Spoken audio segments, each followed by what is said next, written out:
Fala, fala galera, sejam muito bem-vindos a mais um episódio do nosso podcast Fala Jotinha. E para você que tá ligado na gente já deve ter percebido a mudança, né, que a gente fez aqui, o nosso novo estúdio, né? A gente está desde cedo programando aqui, tentando achar a melhor imagem, tentando achar o melhor ângulo, fazendo algumas programações. E além dessa estreia maravilhosa do nosso novo estúdio, né? Um novo lugar, um lugar diferente. Eu também resolvi, Jotinha, colocar uma gravatinha, botar uma roupinha social. Você que está assistindo a gente, me diz aí se ficou legal. E além de tudo, disse o novo estúdio, nosso novo laboratório de conteúdo, ficou bacana, né? O nosso outro era meio que uma memoragem ali ao The Wall do Pink Floyd, uma banda que a gente gosta bastante. Esse ficou um pouquinho mais formal, né? Mais sério, né? Mas eu vou dizer para vocês, sem querer puxar saco para mim mesmo, mas eu acho que ficou sensacional, Jotinha. Eu tô me sentindo tão à vontade que esses dias, você acredita que eu dormi aqui? Sério, A gente tá com um sofazão aqui agora, galera, e a gente vai fazer depois umas imagens aqui, um novo take, mostrando para vocês um pouco do como é o estúdio. No outro era um pouquinho menor, né?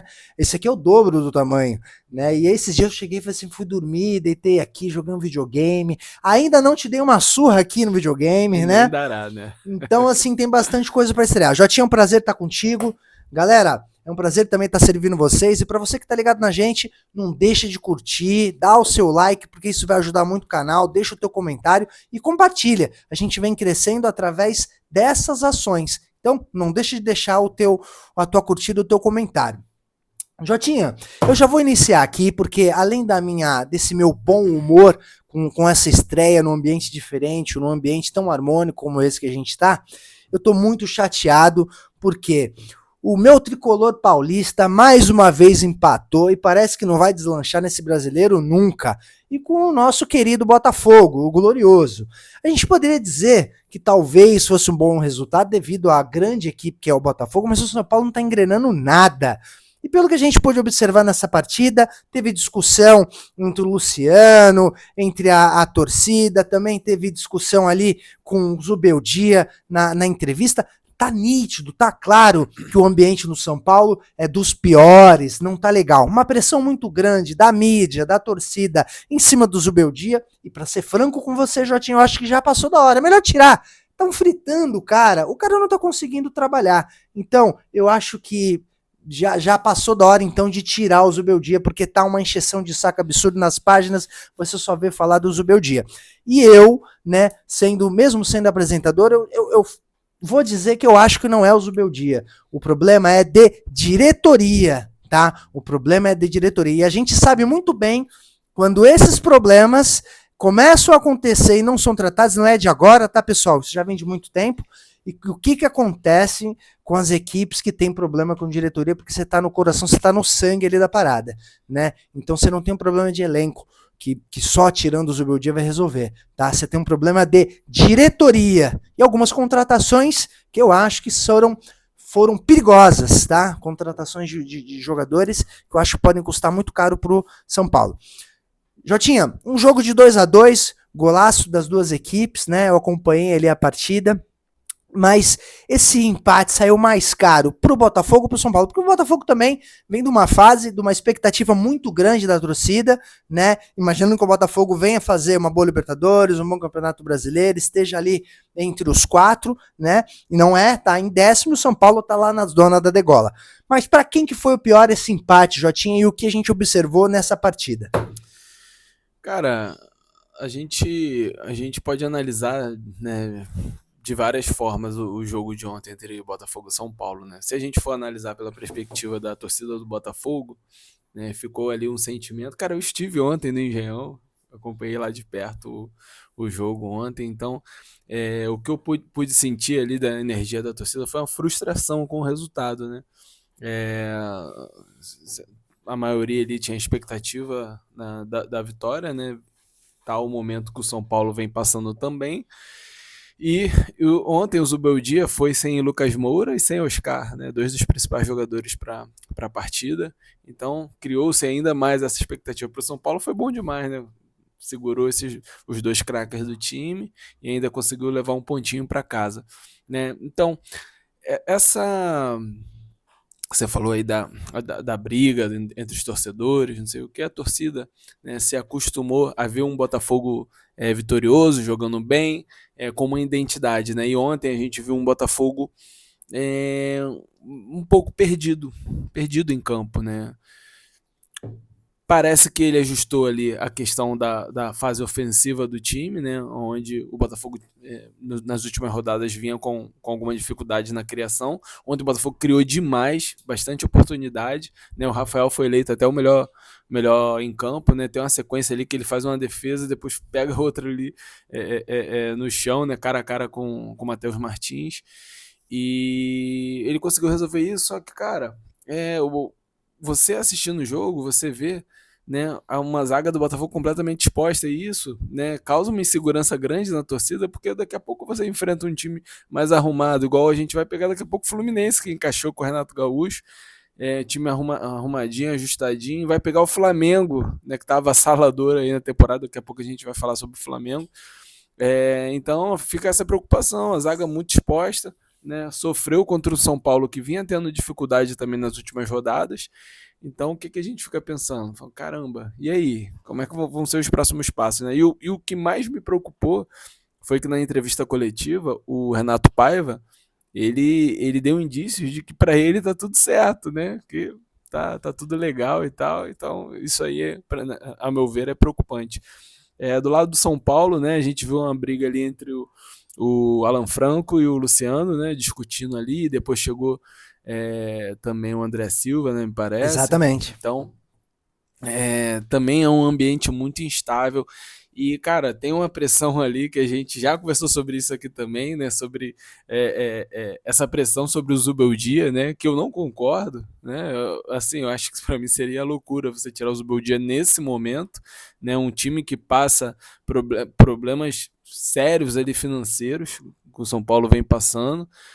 Aí você vai trocar, com certeza é uma rescisão caríssima ali para você mandar o Zubeldia embora, e fica a pergunta: quem é que você vai trazer, cara, para melhorar o time do São Paulo nesse momento? É muito difícil, né? O Você pessoal encontrar um nome, tá né? desesperado pelo Dorival. Cara, Assim, olha, você que é torcedor, cara, você que é torcedor, né? Você acha que, sinceramente, você trocando agora o Zubeldia vai dar um pico tão grande? Agora, vou dar um exemplo. Eu só não tô mais triste, só não tô mais chateado, porque o meu tricolor carioca, meu Fluminense ganhou. Que eu falei aqui que o Fluminense ia ser um dos times que ia disputar o Campeonato Brasileiro para ser campeão. Olha a diferença. Você tinha ali o Mano Menezes, que já demonstrava no Fluminense um certo desentrosamento com a equipe, um desentrosamento de grupo. Problema de relacionamento, ali, você tinha um problema de relacionamento com o elenco, você tinha um problema de relacionamento com alguns jogadores que são cruciais. Então ali estava nítido que o Mano Menezes não tinha espaço mais no Fluminense. Ali tá nítido, é diferente do São Paulo. O São Paulo ele tem um problema em diretoria, ele tem um problema administrativo, ele tem um problema em contratações. E por que eu falo de contratações? Agora eu vou falar para você que tá me vendo como torcedor. O que adianta você contratar um cara que não tem vontade de jogar? E o São Paulo adora contratar jogador assim. Adora contratar jogador que tem nome, tem bom empresário, parece a seleção brasileira, mas na hora de jogar não joga aquela bola.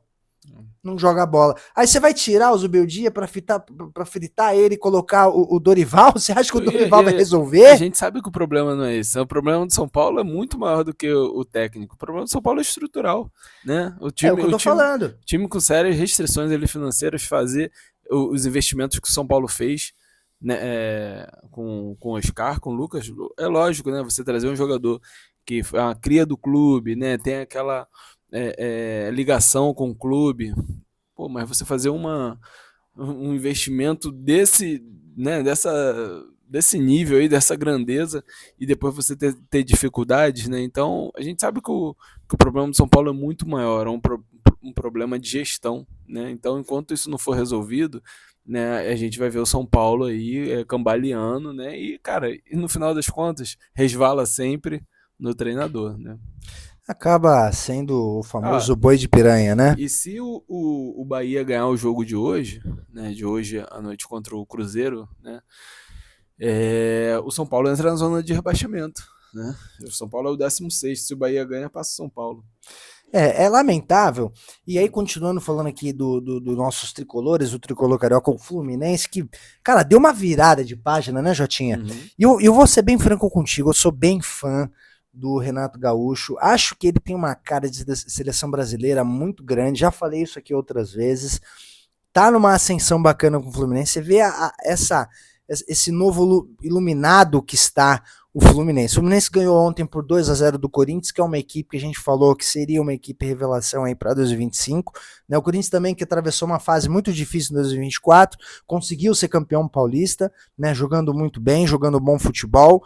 Tem lá o Memphis Depay, que tá fazendo um puta de um jogo, tá conseguindo fazer até o Yuri Alberto jogar. Tem o Garro. E aí ontem você teve uma partida onde o Fluminense conseguiu ganhar, e ganhar assim, com certeza, com vontade, com empenho. Um Fluminense totalmente diferente do que a gente vinha assistindo. E agora o Fluminense está lá em terceiro lugar, meu amigo, no Campeonato Brasileiro, imponente e com o Renato Gaúcho muito forte. Jotinha, esse 2-0 contra o Corinthians, que é uma grande equipe, e o Corinthians despencou, tá em 13º. O que a gente observa dessa partida em relação à gestão também do Renato Gaúcho? O Renato Gaúcho, ele entra no Fluminense depois de uma passagem bem ruim do Mano Menezes, né? Assim, falando dessa temporada especificamente, né? Na questão de relacionamento com os jogadores, né? Ele tinha muito problema ali com os jogadores. E quando chega o Renato Gaúcho, né, com aquela fama dele de paizão, de parceiro dos jogadores e tal, ele sabe falar a linguagem dos caras, né? Não tem como. Então ele foi rapidamente abraçado e, cara, tá aí o resultado, né? Os jogadores com confiança, né? Cara, o time com confiança.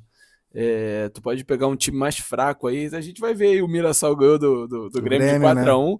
Tu vai ver como é que os caras não vão confiante agora pro próximo jogo. Cara, confiança no futebol é fundamental, né? E o Renato trouxe isso pro Fluminense. Cara, e outra, né?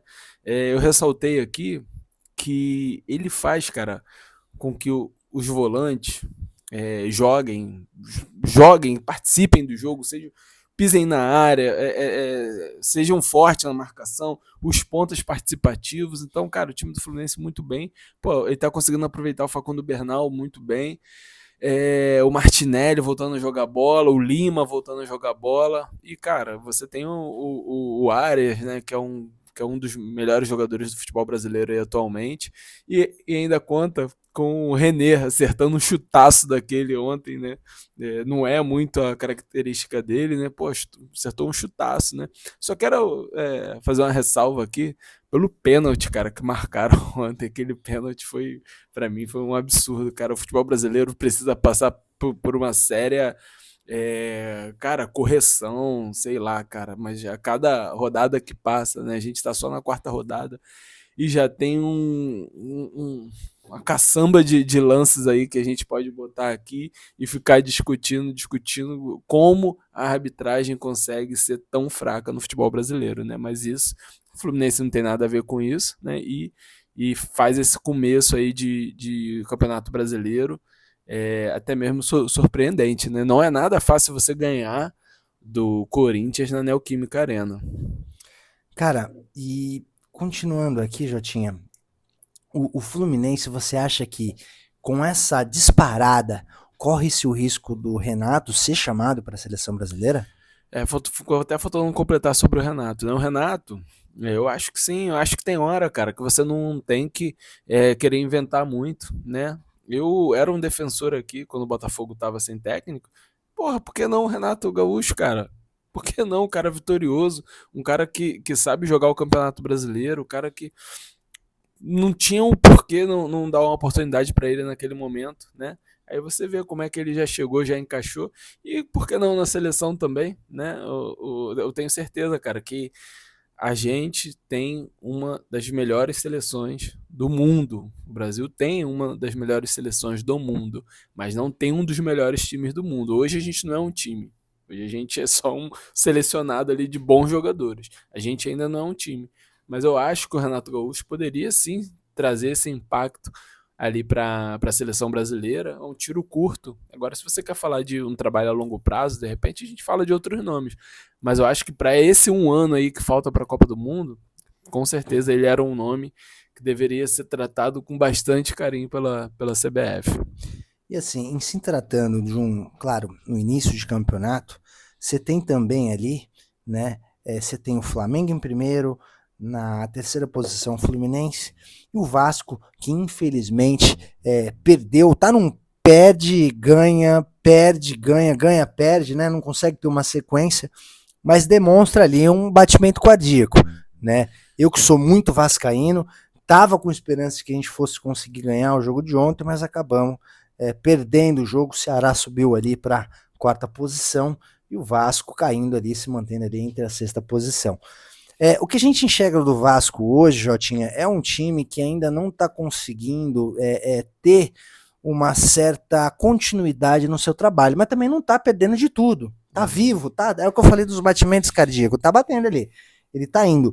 A gente pode esperar um Vasco que em algum momento ele consiga um entrosamento, pelo menos para se manter ali num G6 do Campeonato Brasileiro? Sim, cara, eu só não queria deixar de passar a oportunidade da gente fazer um complemento aqui do jogo ainda do Fluminense e do Corinthians, que no final do jogo o Memphis Depay deu uma entrevista, cara, que a gente pode até falar sobre se é certo ou errado, né, mas o cara botou a boca no trombone ali, falou sobre o momento, né, do time do Corinthians, usou até expressões fortes e criticando publicamente o trabalho do Ramon Dias, né, que é o técnico hoje do Corinthians, acabou de ser campeão paulista, né? Sim. E a gente por vezes falou aqui que até o Corinthians jogava um dos melhores, um dos futebol mais vistosos do país naquele momento, né? Só que vem numa série ali de resultados negativos, né? E começando a perder em casa, que não era muito comum, né? E, cara, eu fiquei, assim, impressionado, porque não é comum um jogador, né, falar abertamente sobre esse tipo de coisa, fazer uma crítica ao técnico, né?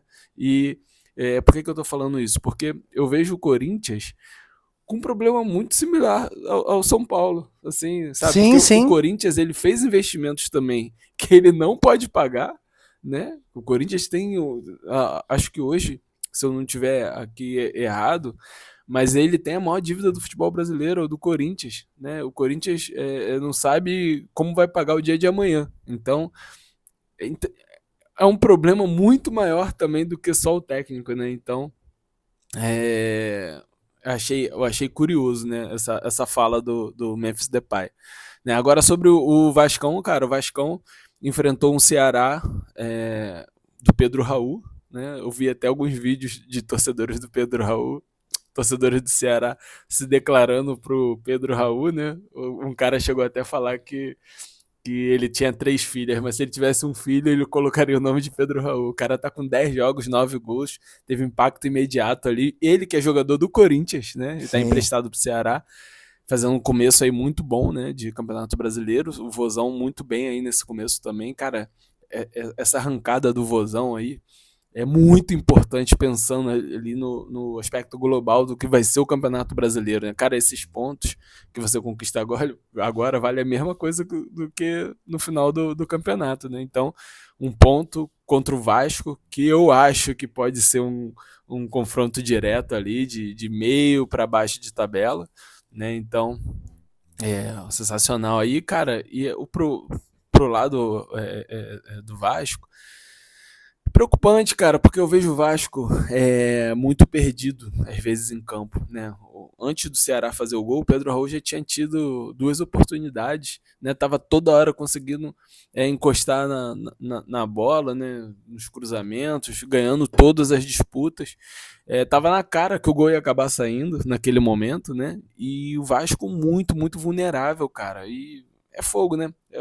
Uma vez a gente estava até conversando sobre isso, né?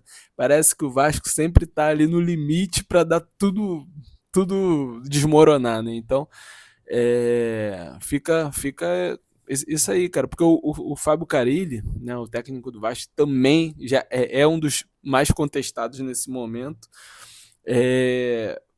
Fica essa preocupação, né? Porque ele sempre foi um treinador que fazia os times serem bem sólidos defensivamente, né? E no Vasco, cara, o Vasco sofre muitos gols, né? E sofrendo e às vezes isso tira ele da disputa de um jogo ali que seria mais parelho, né, como o próprio Ceará. Era um jogo que você deveria tentar buscar uma pontuação fora de casa, porque fora de casa você vai buscar ponto contra quem? São Paulo, contra o Flamengo, contra o Palmeiras, contra o Botafogo, né? Então, fica esse sinal de alerta aí pro time do Vasco. O Vasco, que a próxima partida é um clássico contra o líder do campeonato, que é o Flamengo. Então vai ser um clássico contra o líder, né? Em falando de Flamengo, o Flamengo que vem numa fase arrasadora, né? Tá passando o carro em todo mundo, né? Ontem teve uma vitória espetacular de 6-0, galera. Você que é flamenguista, eu vi muitos amigos aí no estádio ontem, saíram muito felizes, né? 6-0, né? Fora o show. Faz 3, vira 6. Cara, olha que espetacular o que o Flamengo tá jogando, né? Mas antes da gente iniciar, falar aí sobre essa supremacia do nosso Mengão, eu queria falar um pouquinho sobre o caso do Bruno Henrique. Jotinha, o Bruno Henrique tá na berlinda aí, parece que o negócio tá pegando, tá distribuído aí na rede, na internet, os áudios dele conversando com o irmão dele, negociando aí a questão da posse de tomar mais um cartão no jogo contra o Santos, né? E aí, meu amigo, comprovando isso, fica ali ou ser banido do futebol ou ser suspenso, mas o caso dele é muito parecido com o do Paquetá. Jotinha, o que a gente pode falar um pouco sobre isso aí, sobre o caso do Bruno Henrique, que é um cara que faz a diferença absurda no Flamengo. Eu também sou muito fã do Bruno Henrique, acho inclusive que ele seria um cara de seleção brasileira, mas como é que fica essa situação para o Bruno Henrique e para o Flamengo por uma possível saída dele, uma suspensão, algo que possa vir a acontecer? É mais um assunto aí, cara, que a gente tem que falar por várias vertentes aí. Primeiramente, né, o ser humano, Bruno Henrique, né, a gente fica com pena, né, dessa situação toda, o cara se envolver numa aposta, cara, e eu não consigo encontrar outro adjetivo para isso, né, cara, a não ser burrice, né, cara, um jogador como o profissional, como o Bruno Henrique, né, logicamente a gente não vai aqui fazer a acusação, ele ainda vai ser julgado, ele ainda pode ser inocentado, né, mas, cara, os prints que saíram, né, são muito... fica muito difícil ali para ele se defender, né, falando ali abertamente com o irmão sobre que ele vai tomar cartão, não vai. E, cara, é uma pena, né, cara? Assim, o jogador... Uma coisa, cara, das duas formas tá errado, né? Mas uma coisa é um jogador da quarta divisão, da terceira divisão, sabe? Um cara que tem uma situação um pouco mais complicada, né? Agora, pô, a gente tá falando do Bruno Henrique, cara. O cara ganha milhões aí no Flamengo há tantos anos, né? O cara, sinceramente, acha que ele vai ajudar um cara tomando um cartão, os valores parecem 10, 12 mil. Pô, era melhor ir tirar do bolso e ajudar o próprio irmão ali, sei lá, né? A gente fica pensando nisso, né? Então, aí... E outra, eu vi muita gente falando, né, sobre as casas de apostas, são as grandes vilãs do momento, né? E eu acho que fica muito bonito para todo mundo falar do assunto assim, pô, tem que acabar com a casa de aposta e não sei o que, é uma droga. Pô, mas a cerveja também é uma droga, não é vendida, né? O cigarro não é uma droga e também não é vendida, né? Então, acho que tem que ter uma conscientização, principalmente dentro do clube, né? E do próprio jogador, cara. O jogador é profissional. Ele tem que saber os limites. Ele tem que saber que ele não pode ter uma conversa dessa, mesmo entre amigos, cara. Faz parte do profissionalismo dele, né? Então, fica essa lamentação aí, um grande ídolo, né, do Flamengo, passando por uma situação dessa. Se for punido com 2 anos, pô, cara, praticamente acabou a carreira dele, né? O cara com 34 anos vai ser punido, vai voltar a jogar bola com 36, né? Pô, já fica mais difícil ali, né? Então, o jogador de futebol, nesse momento, né, que a gente está vivendo, ele tem que ter, cara, o máximo de instrução, ainda mais sobre isso. Ele tem que saber até onde ele pode ir, quais são os limites que ele pode ir, né? Então, agora, mais um jogador, a gente viu o Bauerman, né? A gente viu outros jogadores passando por isso, o Paquetá que você falou. E aí, se o cara for punido, for banido do futebol, como é que fica? Acabou, cara. A vida de jogador é curta, né? Então, Fica a lamentação, eu fico triste, cara, porque o Bruno Henrique é um personagem do futebol brasileiro, né? Ele é até um cara que a gente vê que ele é bem humilde nas falas dele, né? É engraçado até ver a forma que ele fala, né, e tal. Acho que todo mundo ali gosta de ver, né? Então fica essa lamentação, né? E o que piora tudo, galera, é o seguinte: isso envolve diversas narrativas, né? Porque em se tratando de outros casos similares, né, ou até menos pior, se assim eu posso dizer, alguns jogadores foram banidos, né? Então a gente vê até uma certa irregularidade na forma do julgar, porque em determinados jogadores, determinados profissionais de clubes menores foram banidos do futebol. Outros, com um nome um pouco mais agressivo, de maior expressão, sofreram apenas a suspensão. Então a gente vê que não tem uma medida exata, né, para esses casos. É Brasil, né? Tem um caso muito específico do Sandro Tonali, né, o jogador hoje está no Newcastle. Na época ele foi punido porque ele jogava pelo Milan. Olha isso, ele jogava pelo Milan. Sabe o que ele fazia? O quê? Ele apostava na vitória do Milan. Só fazia isso. Pô, natural, eu faço, pô, vou jogar, meu time vai ganhar, vou apostar em mim. Mas não pode, cara. Tá ali na conduta do jogador, na casa de aposta, não pode. É antidesportivo, né, o jogador que tem, qualquer personagem que tem influência direta no jogo, ele não pode fazer aposta. E, cara, isso vai além. Vai até, eu acho que o segundo grau familiar, vai até os primos. Não podem, ninguém pode ter contato com a aposta que envolva ali o seu time. Então, ele foi punido, né, por apostar no próprio time, ficou 10 meses de suspensão, voltou a jogar agora recentemente pelo Newcastle, né? Então, você vê que é uma coisa mais branda, né? Agora, esse caso do Bruno Henrique, que é mais... porque parece que não foi só o irmão, foi os amigos do irmão também fizeram a aposta, né? Então é mais complicado ainda, né, do que parecia no começo. É porque a dinâmica é o seguinte, né? Essas grandes casas de aposta, elas não estão para perder. Então o critério de segurança deles, o critério de avaliação, ele é muito reforçado. E hoje em dia a gente tem muita tecnologia envolvida nesses processos, né? É uma análise muito, muito específica. O que aconteceu no caso do Bruno Henrique? Quando o irmão dele vai lá, lança uma aposta, ele lança uma aposta diferente das demais. E isso meio que aponta lá para casa de aposta. Tá estranho. Entra meio que numa lista vermelha de apostas. E aí o que essa casa de aposta faz? Ela tira essa base, né? Ela olha ali e fala assim, cara, quem é? O que apostou? É uma aposta diferente das que ocorreram, né? É diferente. Então você tem toda uma tecnologia ali, ninguém joga para perder, né? Então ele viu. Além disso, aí você começa a casar as peças, né?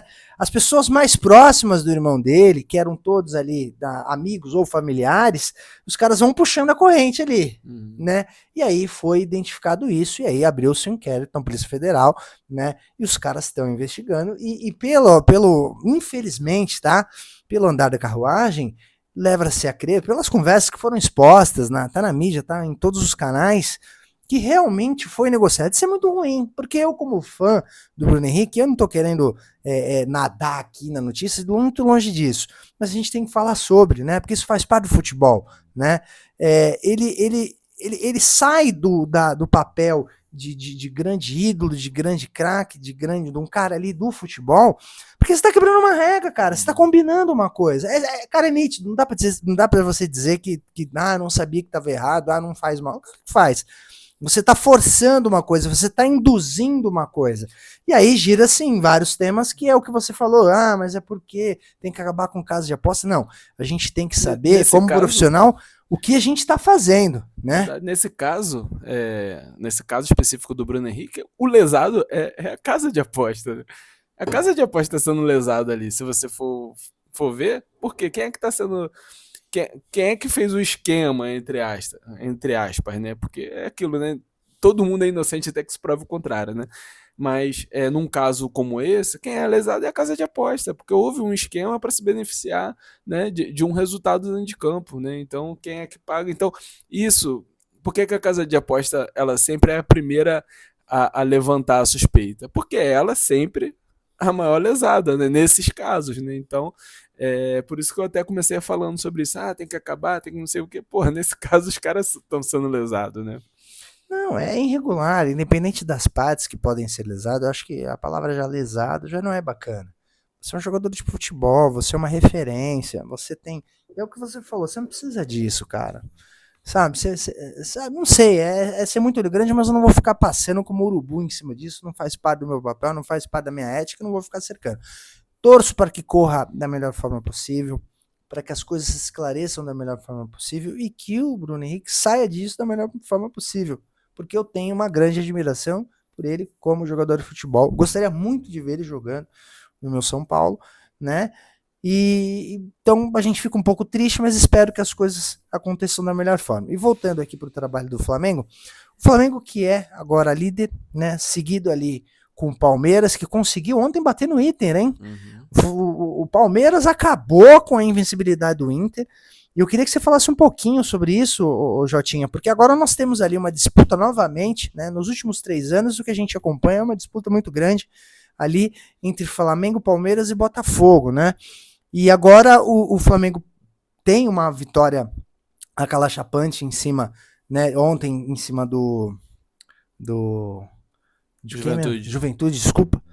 Eu tô com o Mirassol aqui na cabeça, porque o Mirassol também passou o carro no Grêmio, né? Uhum. E aí conseguiu, tá ali como líder, mas o Palmeiras, né? Aquele morto-vivo, aquele futebolzinho meio, né? Pelas beiradas, conseguiu bater no Inter, interrompeu essa sequência de vitórias do nosso querido Inter, colorado. Eu não sou colorado, eu sou tricolor gaúcho, sou muito Grêmio, tô sentindo também aí, espero que o Grêmio passe dessa má fase, né? Caiu o técnico, né? Mas o Colorado conseguiu aí, conseguiu não, acabou perdendo, mas tá lá na disputa ainda. Jotinha, o que a gente pode observar de todos esses fatos que eu acabei de falar? Primeiramente do Flamengo, né, que ontem vitória avassaladora, cara, quando você pega um adversário inferior, você tem que fazer isso, né?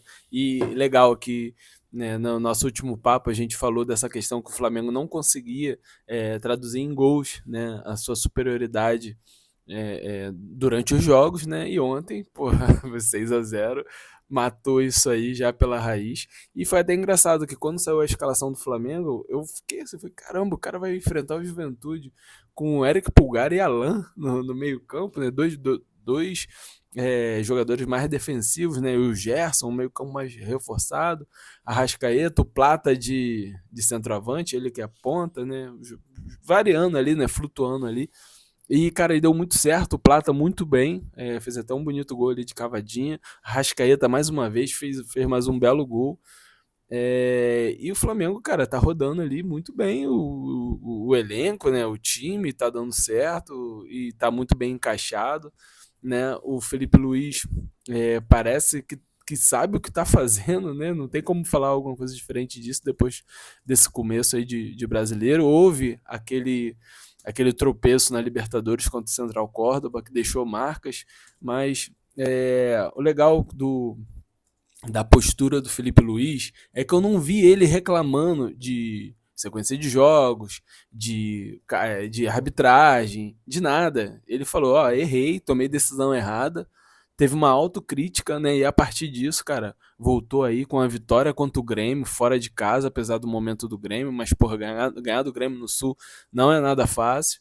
E uma vitória dessa aí contra o Juventude em casa, um time que vem para jogar na defesa, você já consegue fazer logo um gol no comecinho, já desestabiliza, e o Flamengo terminou bem o papel. O último detalhezinho que eu queria deixar do jogo foi ontem também teve um protesto da torcida em relação ao preço dos ingressos, né? Ontem teve um Maracanã um pouco mais vazio do que a gente está acostumado a ver em jogos do Flamengo, 31 mil pessoas ontem só no Maracanã, né? Um bom público, mas o Flamengo naturalmente bota 55, 60 mil sempre, né? Até mesmo no confronto contra o Juventude no ano passado, quando o Flamengo já não tinha mais nada para fazer eles no campeonato, botou 60 mil, né? Então Ficou esse protesto aí, né? A torcida protestando bastante contra o presidente, o BAP. E eu puxei pra ver, cara, o valor médio, o valor mais barato do ingresso ali era R$ 80, né? Cara, realmente Caraca. puxado, né, cara? Você vai com seu filho, você quer levar seu filho e sua família, né? Fica ali um pouquinho mais puxado, né? Então, fica só deixar essa nota aí, né, que houve esse protesto ontem da torcida do Flamengo. E sobre o Internacional e Palmeiras, cara, um jogo muito chato, jogo bem ruim, né, cara, nada atrativo ali. É, pô, eu confesso que, né, tava no jogo do Botafogo, pô, cheguei em casa, queria dar uma olhada porque é um confronto de um dos melhores times aí do campeonato, mas, porra, realmente o jogo foi bem, cara, bem ali pegado, né, um jogo muito truncado, né, mas no final ali o Richard Rios conseguiu encontrar uma bola ali, o Palmeiras fez o gol, segurou o resultado. Cara, resultado maravilhoso. Você ganhar do Inter fora de casa, um candidato direto, né? Que vai ser um. Eu acredito que o Internacional vai brigar até o final ali pelo título esse ano. Né? Então, um resultado maravilhoso aí para o Palmeiras, para as pretensões do Palmeiras, com as críticas que haviam em cima do Abel, mas o Palmeiras está lá de novo, fazendo, como você bem falou, aquele duelo, né, contra o Flamengo que vem acontecendo lá desde 2019. Às vezes tem um intrujão ali, né, nesse meio, né? Teve o Atlético Mineiro, teve o Botafogo, agora tá os dois ali brigando de novo. Galera, vamos chegando ao fim de mais um episódio que a gente caprichou bastante para poder entregar para vocês. Estamos aí de casa nova, de cara nova, de formato novo. Espero que vocês tenham gostado, porque é sempre um prazer estar servindo vocês aqui com essa maravilhosa audiência. Um beijo no coração, a gente se vê. Galera, obrigado aí pelo apoio de sempre, curte, compartilha, não deixa de se inscrever, a gente tem bastante visualização, mas tá faltando você ir lá no botãozinho de se inscrever e ajudar o nosso canal aí a estar crescendo mais, valeu? Um grande abraço, um beijo e até a próxima, tchau!